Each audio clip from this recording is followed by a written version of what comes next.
નમસ્કાર, આપ જોઈ રહ્યા છો TV13 ગુજરાતી। આપની સાથે હું છું લવલીન। બુલેટિનની શરૂઆત મહત્વના સમાચારોની સાથે કરીશું। રાજ્યભરમાં પેટ્રોલ ડીઝલ પંપ પર તોલમાપના દરોડા પાડવામાં આવ્યા છે। પેટ્રોલ ડીઝલમાં ભેળસેળને લઈને પણ દરોડા પાડવામાં આવ્યા છે। મહત્વનું છે કે રાજ્યભરમાં 267 જેટલા પેટ્રોલ અને ડીઝલ પંપ પર દરોડા પાડવાની કામગીરી હાથ ધરવામાં આવી છે। 16 પેટ્રોલ પંપ પરથી ગેરરીતિ થતી હોવાની પણ માહિતી સામે આવી છે।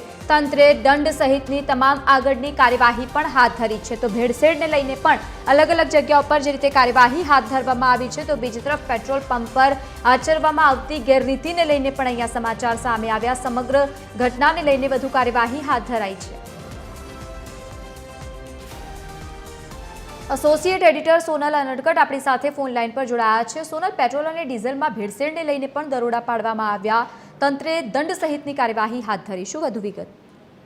જી, રાજ્યના તોલમાપ વિભાગ તરફથી જે આ કાર્યવાહી છે તે કરવામાં આવી છે। 33 જિલ્લાના શહેર અને હાઈવે પર આવેલા જે 267 જેટલા પેટ્રોલ અને ડીઝલ પંપ છે તેના પર રાજ્યવ્યાપી દરોડા પાડવામાં આવ્યા હતા અને તે અંતર્ગત દરોડાની કાર્યવાહી દરમિયાન 16 જેટલા જે પેટ્રોલ ડીઝલ પંપ છે તેના પર ગેરરીતિ જણાતા તેમની સામે કાયદેસરની કાર્યવાહી કરી અને દંડ પણ વસૂલવામાં આવ્યો છે। જે અંતર્ગત જો વાત કરીએ તો અમદાવાદ જિલ્લામાં 3, પંચમહાલમાં 2 અને આ ઉપરાંત વડોદરા, સુરત, કચ્છ, ગીર સોમનાથ, સુરેન્દ્રનગર, મહેસાણા, હિંમતનગર જેવા જે જિલ્લાઓ છે ત્યાં મળીને એક એમ કુલ 16 જેટલા જે પેટ્રોલ અને ડીઝલ પંપ છે ત્યાં દંડનીય કાર્યવાહી કરવામાં આવી છે અને ગેરરીતિ જોવામાં આવી છે।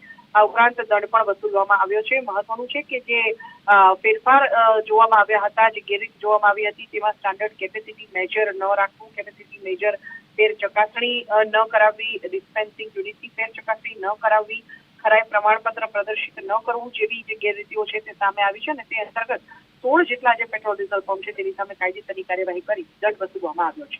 જી બિલકુલ, આભાર સમગ્ર માહિતી સાથે જોડાવા બદલ। તો અલગ અલગ જગ્યાઓ પર તંત્રે જે રીતે કાર્યવાહી હાથ ધરી છે, દંડ ફટકારવામાં આવ્યું છે અને સાથે જ આગળની કાર્યવાહી હાથ ધરાઈ।